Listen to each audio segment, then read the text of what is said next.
Hello दोस्तों, स्वागत है आप सभी का मेरे इस यूट्यूब चैनल में।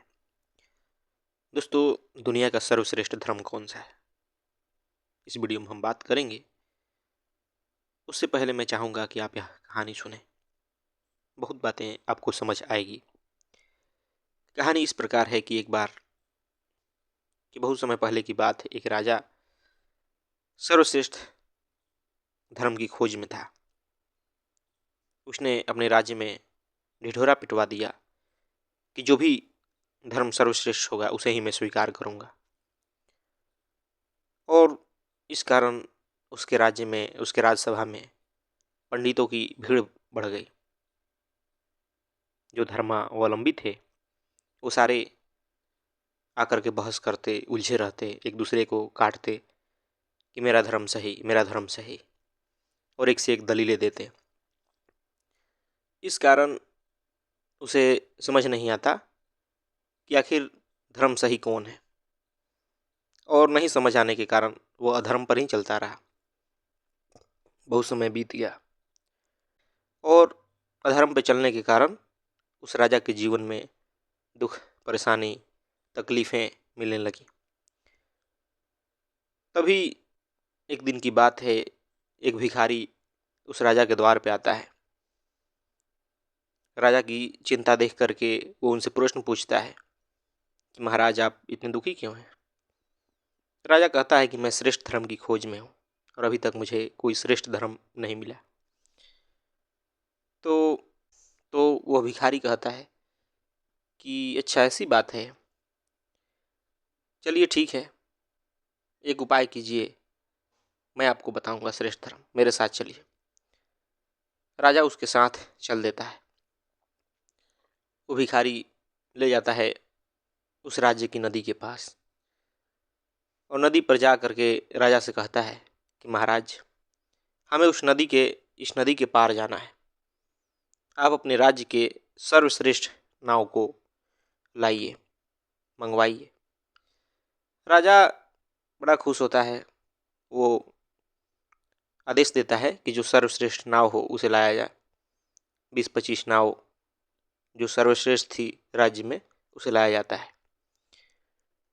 तो वहाँ बैठे बैठे दोपहर हो गई जब नाव आई। तो और जो यह भिखारी था, जो यह सन्यासी था, फकीर था, यह हर नाव को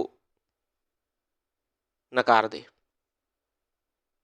अयोग्य घोषित कर दे नदी को पार करने के लिए। किसी में कहे कि इसकी पेंटिंग अच्छी नहीं हुई है, तो किसी में कहे कि ये थोड़ी टेढ़ी है, किसी में कुछ, किसी में कुछ, ऐसी छोटी छोटी कमियां निकालता रहे और हर नाव को नकारता जाए, नकारता जाए। ऐसे होते होते सुबह से गए गए शाम हो गई। भूखा प्यासा राजा और यह फकीर। तो राजा को बड़ा बेचैनी हुआ। वो झुंझुला गया उस फकीर पे। वो कह रहा है कि आप क्यों इतना कमियां देख रहे हैं। अरे नदी ही तो है, किसी भी नाव से पार हुआ जा सकता है।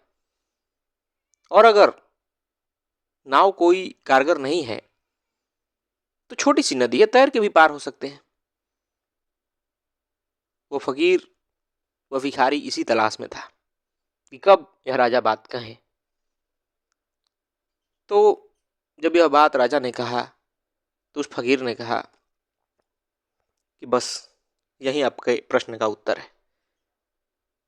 धर्म की भी कोई नाव नहीं होती। आपकी श्रद्धा महत्वपूर्ण है, आपकी खोज महत्वपूर्ण है। किसी को भी पकड़ के आप आगे बढ़ सकते हैं। अगर कोई श्रेष्ठ न लगे तो आप स्वयं से भी कोशिश कर सकते हैं। इधर उधर ताक झांक करने की जरूरत क्या है कि कौन श्रेष्ठ है कि उसे मैं चुनूं और आगे बढ़ूं। धर्म व्यक्तिगत होता है, धर्म की कोई नाव नहीं होती। यह उत्तर देता है राजा को, और राजा को बात समझ आ जाती है। निश्चित ही दोस्तों, जो धर्म श्रेष्ठ है, जिससे कि आप मुक्त हो सके, मानव के जीवन में जो आत्मज्ञान का फूल है वो खिल सके, उसके भीतर प्रकाश आ सके, वही धर्म श्रेष्ठ है। और निश्चित ही कोई बनी बनाई लीक पर चल के, कोई बनी बनाई मान्यताओं पर चल के ऐसा नहीं हो सकता। इसकी खोज तो व्यक्ति को स्वयं ही करनी पड़ती है। जो भी ज्ञानी जन हुए, बुद्ध पुरुष हुए, संत जन हुए, उन्होंने स्वयं से खोजा, खुद आगे बढ़े, जो उनके जीवन में समझ आई उस अनुसार उन्होंने धर्म की व्याख्या की, उस अनुसार अपना जीवन जिया। और आदमी सोचता है कि मैं तो जो सबसे पुराना धर्म है उसी को मान के चलूँगा, जो सबसे बड़ा धर्म है वही मेरा धर्म हो। और पता नहीं क्या क्या धर्म के नाम पर आदमी करता चला जाता है, धर्म को ऊंचा दिखाने की कोशिश करता चला जाता है और भीतर से बिल्कुल धर्म से खाली होता है। उसके भीतर धर्म की जरा भी बूंद नहीं मिलती, उसकी प्यास भीतर की नहीं बुझती, नहीं बुझेगी, वो उलझा ही रहेगा। धर्म व्यक्तिगत खोज है और कहा भी गया है कि धर्म व्यक्तिगत होता है। मेरी जो समझ है मैं उस अनुसार कार्य करूंगा, मैं उसे धर्म मानूंगा। मेरी जो समझ है, कैसे मैं किसी व्यक्ति को कह सकता हूं कि तुम भी यह चीज मानो, जब तक उसके भीतर वो समझ ना आए। और मेरी समझ से कम समझ वाले या जिसकी चेतना नीची है, जो बचकानी हरकतें करता हो, उसी को धर्म बनाए बैठा हो और वह मुझसे कहे कि तुम भी यह मानो, यही धर्म है, तो क्या मैं मान लूंगा? क्या वैसे कर्म कांड, वैसी विधियां मैं कर सकता हूं? बिल्कुल नहीं कर सकता। और उसी प्रकार जो भी व्यक्ति जिस स्तर पर होता है चेतना के तल पर, उस अनुसार उसका धर्म होता है। और निश्चित ही यह खुद से ही करना पड़ता है, अपनी चेतना को उठाने के लिए, अपनी आंतरिक समझ को बढ़ाने के लिए। धीरे धीरे सही इस पथ पे आदमी बढ़ सकता है, किसी की इंतजार नहीं करना। जहाँ है आदमी वहीं से शुरू कर सकता है। कोई ज़रूरत नहीं है कि कोई विशेष पुरुष आए और मुझे धर्म की समझ दे।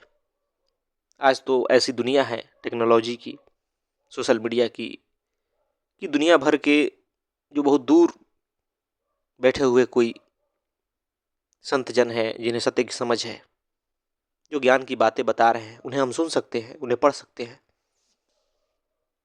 और हम खुद से आगे आसानी से बढ़ सकते हैं। कोई भीड़ में शामिल होने की जरूरत नहीं है। बस होनी चाहिए आपके भीतर उत्कट अभिलाषा। आपको होनी चाहिए भीतर से वह प्यास कि आपको जानना क्या है, समझना क्या है, आपको जीवन में धर्म चाहिए क्यों। तो निश्चित ही आपको यह कहानी समझ आई होगी, क्योंकि यह कहानी बहुत बड़ी सीख देती है कि किस प्रकार आदमी चाहे तो इस धर्म रूपी चीज को स्वयं से समझ सकता है, आगे बढ़ सकता है। लेकिन अगर जीवन भर इस इंतजार में बैठा रहता है कि कौन से धर्म सही है, क्या मानूं क्या नहीं मानूं, कोई दूसरा आकर मुझे बता दे, तो निश्चित ही उसके जीवन में सिर्फ दुख, निराशा, पीड़ा आएगी, उसे आंतरिक समझ कभी नहीं आ सकती। तो समझने की कोशिश कीजिए इस बात को, जानिए स्वयं को। खुद से ही आपको आगे बढ़ना है, खुद ही आपको अपने रास्ते तलाशने हैं। आप ही अपने मुक्ति के द्वार हैं। कोई दूसरा आपको मुक्त नहीं कर सकता, कोई धर्म नहीं, कोई समाज नहीं। आप कितना सीखने के काबिल हैं, आप कितना शिष्य हैं, यही मायने रखता है। और अगर आपके भीतर सीखने की ललक है, आपको भीतर समझने की उत्कंठा है, तो आप हर जगह से सीख सकते हैं, हर परिस्थिति में आगे बढ़ सकते हैं। यही सत्य है। धन्यवाद दोस्तों।